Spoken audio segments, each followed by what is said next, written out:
Over the next few minutes of this video, I'm going to walk you through some of the functionality of the new Learning Solutions Conference app. Before I jump into the app itself, I want to point out some of the information that you see on your screen now. The first time you log into this app or launch this app, you will need to log in. And your login credentials are there on the screen. Your user ID is going to be your email address. Keep in mind, if you have more than one email address, the email address you should use here is the email address that you used to register for the Learning Solutions Conference. And then your default password is going to be LSCON. LSCON. That is the conference hashtag. It's also the password to get into the app by default. LSCON, all in lowercase letters. So the first time you log into the app, the first time you launch the app, you will need to log in. In addition, the first time you launch this app, after you log in, it will ask you to set up a profile screen. A couple of basic pieces of information: your first name, your last name, your position with your company and the company that you work for, and then it will also give you the option to add a profile picture to your profile if you want. We're going to look at, you won't see that because I've already used this app. You won't see that be prompted for me here, but I will show you the screen that you can go into and change any of that information in your profile within the app.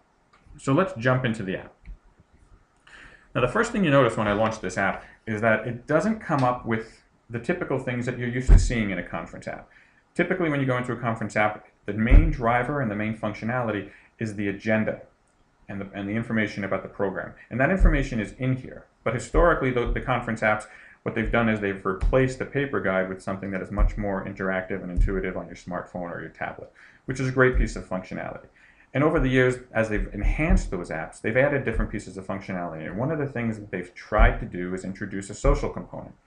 And while some of them have done it pretty well, usually what you wind up having is taking a social component and bolting it onto the app that is driven by the agenda and such. So you have this app that is used for the purpose of an agenda and setting up your profile and stuff, and then you bolt onto it a social component, but it's not really integrated as part of the experience, and it almost has like a Frankenstein approach of unrelated things just bolted together for the whole. This app works very differently. This app at its core has a social component. All the other pieces of resources that you're used to seeing in a conference app, they're all here and they're all very useful, but the social component of this is driving it all. And you can see that through here as I scroll through here, that what you're looking at is a very social feed of information where people are posting information and sharing information throughout the app. All the other information is there, but the social component is what makes this app very different and much better than any conference app you've probably seen in the past. In the upper left-hand corner, you see there that there's a 3 dotted lines. If you click on that, you'll get to the main menu options of the app, or you can just simply take your finger and scroll to the right, as you see in this direction here. And I'm going to do that, and you'll see this is your main menu. And you've got a number of different options down here if I scroll down the menu options, with 4 primary ones at the top. And even those 4 primary that you see there, you can see how much more social is driving this app. So the feed option that you see here, that's the social feed that you see here. Anytime someone posts an update to this app, it's going to appear within this feed. If I go back to the menu here, how does someone add to that feed? Well, that's where this update button comes in. And a lot of what you're going to be doing within this app is probably going to be used through that. So let's take a few minutes to look at this update option. When you post an update to the app, this is the screen you're going to be doing it on. Now, let's look at this top section here, these 3 options in here: which session, which place, and which speaker. This is giving you the option to tag your post. Similar if you were going to tag something on Foursquare, we look at which place is an option, where if I was going to post something and I wanted to show where I was, give it some sort of location aspect, that's giving me the option to do that there. That's an easy example, so let's look at that first. When I go into that, what it's going to do is it's going to go into the database, look where I am, using my smartphone's GPS, and bring up different options of where I might be located. Now, I'm not in Orlando right now. I'm recording this from New York, so the only ones it's bringing up are pieces of information that are in the app that are in my immediate area. And there really was nothing there because this is an app that was designed for our experience in Orlando. I had created something for my house, which is why you see Home Sweet Home there, so I'll just choose that. And now I've added a location to this particular update. I also have the option to go into sessions, so if I happen to be in Orlando sitting in a session, and I want to post an update, I can go in here, find the session that I'm sitting at, choose it, and now that is added as a tag to this post. If I happen to choose the wrong one or I want to change anything, I can just click on it again and either remove it and then go in and cancel it.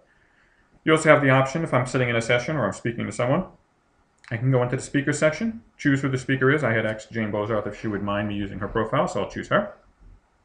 And now I've got something in here that is tagged for the location that I'm at, also the speaker. One thing you should be aware of, in order to post an update, you do have to use at least one of these tabs. You can't make them post an update to the app without using at least one of the tabs. So I've got two that I've chosen here, that's fine. I'm going to skip this section, I'll come back to it in a second. Go down to the bottom. When I want to actually post what it is that I'm going to write in the app, I'm going to go down to here where it says add a note, so I'll do that. And here I'm just going to type in whatever it is that I want to add to my update. And I'm going to just type that in.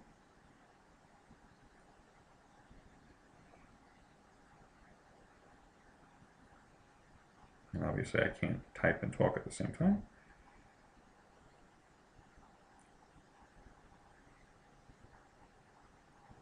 So whatever update you want to put in there, and I've got that in there. You'll also notice that there's a camera icon in the bottom left-hand corner. If I click on that, I have the option to either choose something that's already in my library on my device, or I could take a photo, just like you would on any other app. Now that I've got it, I can just choose what it is I want to take a picture of. Gives me an opportunity to either retake it or use it. I'll say I want to use it.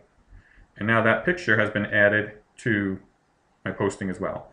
All of this is going to go right into that feed that we saw earlier. Now I want to talk about this other section in here. One of the things I love about this, the way that this app is set up, a lot of times you have some level of functionality like this with some of the conference apps that you might have seen where there's a social component within the app, but it's not done this well with this much functionality, and usually it's just local to the app. This is giving you the option, if I wanted to take this post and contribute it to the app, but at the same time contribute it to the back channel at large on Twitter, I can do that in here. I could post this to my Facebook page. I could post this as a LinkedIn update. All I have to do is click one of these connect buttons. It'll take me to the website where I can authenticate it. Now I'm already logged into Twitter, so it didn't ask me for my username and password, so I'll just hit the authorize app. And now you'll see on here that I have the option to share on Twitter. I could turn it on or turn it off. I'm going to leave it on. And now if I want to do that, I can just hit post. And I get the fact that I've posted that update. Now you notice something else within the app as I do that. It tells me I've unlocked the badge. Similar to Foursquare, if you're familiar with using that app, based on the activity that you have in the app, different badges will be awarded. And you can see there's also a leaderboard down here of points that people have accumulated. Based on what I do in here, check-in notes in different previous locations, I can earn points. And there'll be a leaderboard within this app that we'll see in a moment that is scoring all of this. I can go to the full leaderboard if I wanted to there. We'll look at it on another screen. So now that I've posted it, I can hit done. And this will bring me right back to that feed we talked about earlier. And you can see now that all of that information that I just posted in here is now in this feed. As I go through the feed, you'll see here that there's some of the usual social components that you're used to. As I'm reading something in here, I can like someone's post by clicking the like button, and now I've got something that's in there. I can make a comment on it.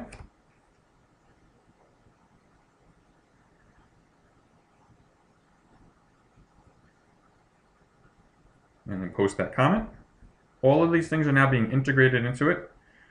Any of the writing that you see here that is in blue will take me to that information. So for instance, if I clicked on Jane's name here, it'll take me to her profile screen. If I clicked on Home Sweet Home, it'll take me to information about that location. All of these things are different hyperlinks. So the social component of this app is really incredible. There's a lot of information that's in here, and it really takes it to a new level in terms of allowing people to connect and engage with one another or the back channel straight within the app. Great, great piece of functionality. Going back to that main menu, the next option you see here is networking. This is another aspect of the social that I really like. If I go in here, it brings up a lot of, the first time you see it, what you will see is an option here similar to this. It's going to ask you it's going to give you the three categories: designer, developer, and manager. And it's going to ask you to choose at least two of them. And when you do that and you hit next, it'll bring you to a feed that looks similar to this. What it's doing is when you choose those categories, it's going to bring you to the screen, and it's going to bring up people who are registered for the conference and are using the app who also chose the same categories that you did. So it's giving you people that you can reach out to and connect with that might have a similar interest to you. And if I go back into this filtering option in the right-hand corner, by default it brings me to the matches based on the categories that I chose, but if I wanted to, I can choose to see all the users that are in the app, Or I could go in and choose different categories on my own. So if I chose designer, it would further filter it down just to the people who chose that category. And I could go into any of their profiles. If I wanted to reach out to someone, I just click on their profile. And you'll see that this is what someone's profile screen looks like. Similar to Twitter, if you use Twitter, it'll show you how many posts that the person made, how many people are following their profile, which means that I would get an update on my device if they posted something or commented something, and how many people are following them. I'm sorry, how many people this person happens to be following. You'll also notice that there's an option here for more, and when you go into that, there's an option to send someone a message. So if I wanted to do that, let me go back to where we were before, and I'll choose Jane because she did let me use her profile. So if I wanted to contact Jane within the app, I'll just hit more, hit send message, and type whatever it happens to be.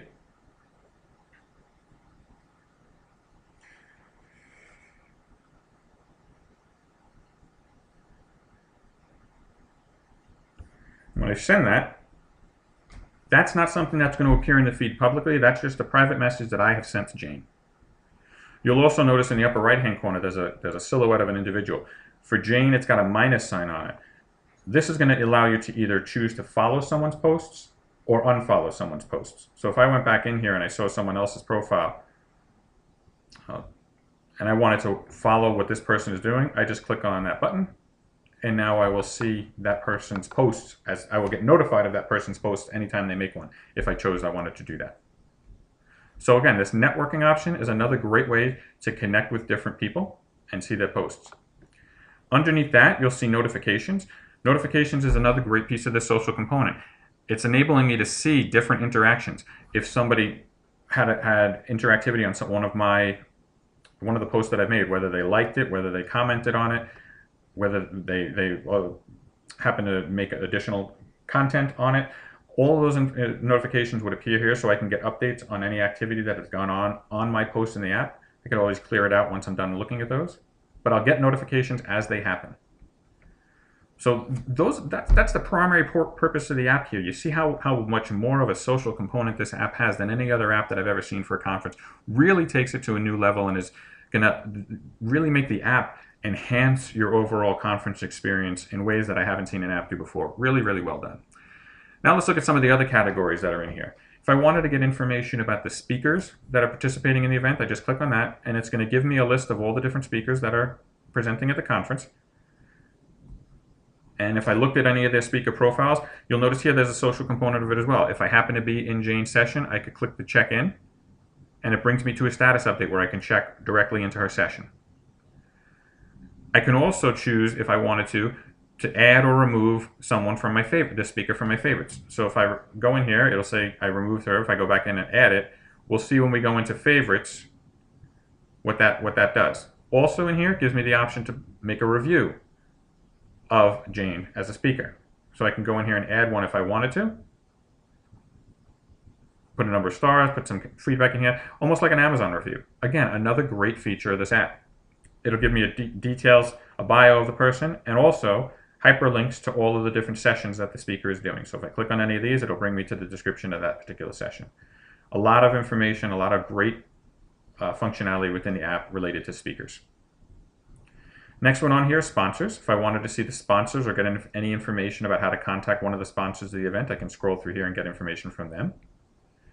Same thing on the next piece when we go into the exhibitors at the expo. All the exhibitors will be listed in here. I could scroll through, find any information or contact information if I want to get more information from one of the expo presenters. The next two lines that are in here, handouts and worksheets. If I go into handouts, it's going to give me all the handouts that are in the app for any of the sessions that I went to. And I click on any of them, it'll just launch it within the app. Another thing that I like with this, because how integrated it is, it's bringing up a PDF within the app. Now, in some cases, it's kind of small. I can always zoom in if I wanted to, but this is within the app. But you'll notice here in the bottom right-hand corner, there's this export button. If I go in here, I can choose Open in Safari, which will just bring it out to the website and bring it in here. But you'll notice as soon as I did that, because I happen to have Dropbox on my phone, I have an option here where I can open it in Dropbox or another app that happens to deal with PDFs. And if I do that, it opens up the Dropbox app. I can just choose where I want it to go in my Dropbox folder, give it a name, and now I've saved it in my Dropbox folder. I can use that as a reference later on if I want to. Again, just little things like this that take the functionality and usefulness of the app to a whole new level. So now let me just go back into the Learning Solutions app where it was. Right back where I was here, so I can go back out. So that's handouts. Worksheets from some of the other sessions. I also have worksheets, same sort of functionality. It's going to show me the list of the PDFs that are available for it. I can go get them, export them if I wanted to, just the same way I did the handouts. We looked at favorites a little bit more, where I could go into a session or a speaker and identify them as a favorite. So once I go into the favorites option that's in here, it's going to show me all of those things that I identified as favorites, and I can go into additional information for them right from the app. I don't have to find it. I can just go directly to my favorites and pull it up. The next couple of options, map. This is going to bring up a map of the facility that I can look at to find out, help me navigate the conference. I can scroll through it. I can zoom in if I need to find different pieces of information. Again, different maps that are available. Terrific way to help me navigate the conference. Next up on the list, Twitter. This is going to bring me to the Learning Solutions Twitter profile page, where I can get information about what the conference itself is tweeting. Next up is MapDeck. MapDeck has been available at the last few conferences. This is going to bring you to the MapDeck web page. If you're not familiar with it, it's a great service that enables us to take slides from the different sessions that we are using, choose different slides from different sessions, kind of make our own notes out of it. So definitely check that out. And you can also get a link to it on your desktop if you wanted to from the Learning Solutions webpage. Next up on the list is Hashcaster.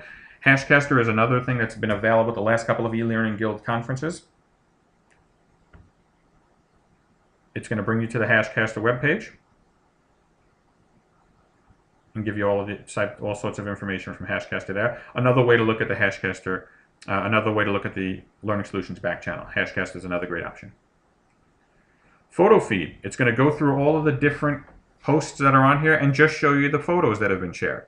So rather than going through the entire feed and looking at all the different things, on a day-by-day basis, it's going to show you the different photos that have been shared, any sort of comments that have been posted on it. So if I go into this very attractive photo of myself here, I could go see this post that included that photo, see the comments that people have made to it.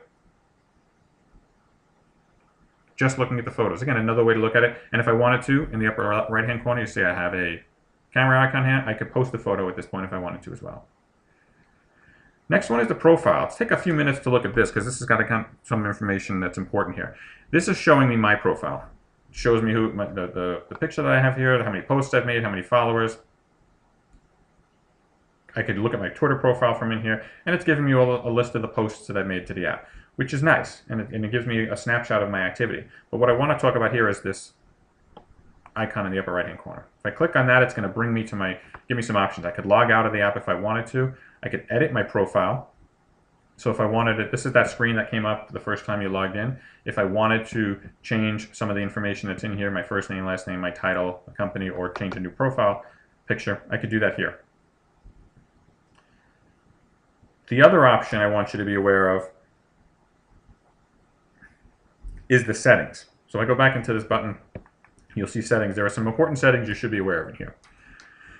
The first two that are in here, notifications. These by default are on, so anyone that you follow or anytime someone makes activity, whether they be that they liked your post or whether they made a comment to your post, anytime any sort of activity like that happens, you're going to get a notification on your device. If you find that these notifications are too numerous for you, that you don't want to get your phone buzzed or have it ding while you're looking at, you can go in here and just simply turn any of these notifications off. It's not that they won't be allowed to post on it, you just won't get a pop-up. If you went into the app and looked at the feed or looked at your activity, you would still see the notification on your device, you just wouldn't get a pop-up on your device. So you could turn those off. The other thing in here, those private messages that I spoke about earlier, if I went into someone's profile and chose to send them a private message, this is where by default it's on. If you, for whatever reason, wanted to turn it off, you could do that here as well. You also have the option to connect the app to Facebook, Twitter, or LinkedIn via your settings. You can see here my account is already linked to Twitter here. If I wanted to change my password from the default, I could do that here. And then you have some other options in here for help and feedback if you're having an issue with the app. In the upper right hand corner, I also have a log out option. I'm not going to choose that. I'm going to just go back into my profile here. So the settings is important, especially for those notifications and private messages. If you have a concern there, that's where you would go to access it to make the change. So next up on our list is the leaderboard. I mentioned earlier, anytime we check into something or post an update, it's going to generate some points. And here you can see where you lie amongst all the people at the conference and the people that you've connected with as friends in terms of the leaderboard based on points that you've generated. This will be consistently updated as people are using the app, so you can check your status at any time. Next up on the list are badges. Depending on the activity that you do, you can unlock different badges for achievements that you've made in here. You see, just based on me playing with the app, I've unlocked a couple already. Next up on the list are surveys. Surveys is going to give you the option to give feedback to the guild. There's none in here as of yet. Again, I'm doing this demo before the conference has started, but if once a survey is available, you'll be able to access it there. If you wanted to get some frequently asked questions about the conference itself, you can click here. It'll bring you to the frequently asked questions page of the website, which again you can zoom into if you needed to read any of those any information that's there. Next up is Double Dutch, which is the vendor who created this app for them, for the eLearning Guild. If you go in today, you can get information about them. And the last one that you see there is Scanner. A lot of times when you're walking through the expo hall or something, some of the vendors that are there or somewhere throughout the conference, you might see a QR code. One of those graphics that are there, that a lot of times you have an app on your phone that you can bring up to scan it, and it'll give you information, or it'll give you some contact information, or take you to a website. But usually you have to go outside of the app to get your QR code scanner to launch, so that you could do that. One of the things I like about the app is that it has an integrated one in here. So if I just go into here and hit scanner, it's going to bring up a scanner, and I just go in here, find my QR code, scans it very quickly, and it'll take you to the information. I just had set up a demo of a QR code that takes you to my website. So right within the app, you can get the information. I could export it to Safari using that button down in the bottom right again if I wanted to. But again, great functionality integrated right into the app.